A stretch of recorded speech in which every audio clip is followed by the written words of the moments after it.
আমরা যারা 1990 থেকে 2000 সালের মধ্যে জন্মেছি আমরা বিশেষ কিছু ছিলাম না, তবে আমরা ভাগ্যবান ছিলাম।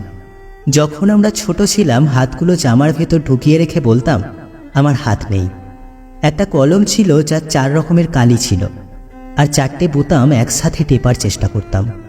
আমাদের সময় 1 হাত সমান কলম পাওয়া গেলেও আমরা আবার কলম কেটে অনেক ছোট কলমের আবিষ্কার করতাম। দরজার পিছনে লুকিয়ে থাকতাম কেউ এলে চমকে দেব বলে। সে আসতে দেরি করছে বলে অধৈর্য হয়ে বেরিয়ে আসতাম। রাতে হাঁটার সময় ভাবতাম আমি যেখানে যাচ্ছি চাঁদটাও আমার সাথে যাচ্ছে। কারেন্টের সুইচের 2 দিকে আঙুল চেপে সুইচটা অন অফের মাঝামাঝি অবস্থানে আনার চেষ্টা করতাম।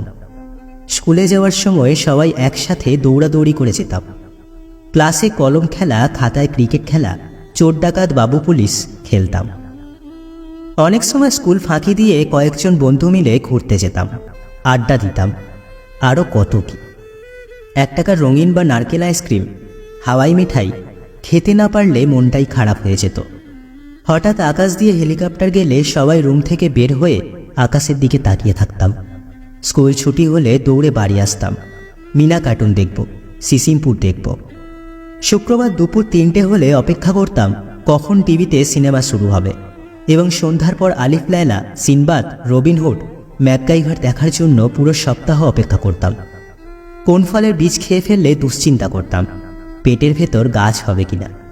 মাথায় মাথায় ধাক্কা লাগলে শিং গজানোর ভয়ে আবার নিজের ইচ্ছায় ধাক্কা দিতাম। কেউ বসে থাকলে তার মাথার উপর দিয়ে ঝাঁপ দিতাম যাতে সে লম্বা হতে না পারে।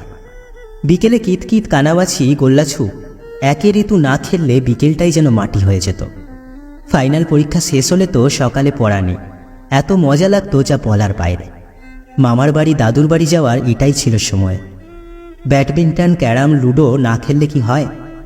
ডিসেম্বরের মাস ও শীতকালটা আমাদের ছোটবেলায় এমনিই রঙিন ছিল, তবে ডিসেম্বরের 21 তারিখ যতই এগিয়ে আসতো মনের মধ্যে ভয় ততই বাড়ত। ওই দিন যে ফাইনালের রেজাল্ট দেবে, তাই আর কি। আমি জানি আমাদের জেনারেশনের যারা এগুলো শুনছ নিশ্চয়ই তোমাদের মুখে হাসি ফুটে উঠছে। এসব কথা মনে পড়লে ইচ্ছে করে আবার যদি ফিরে যেতে পারতাম সেই ছোটবেলায়।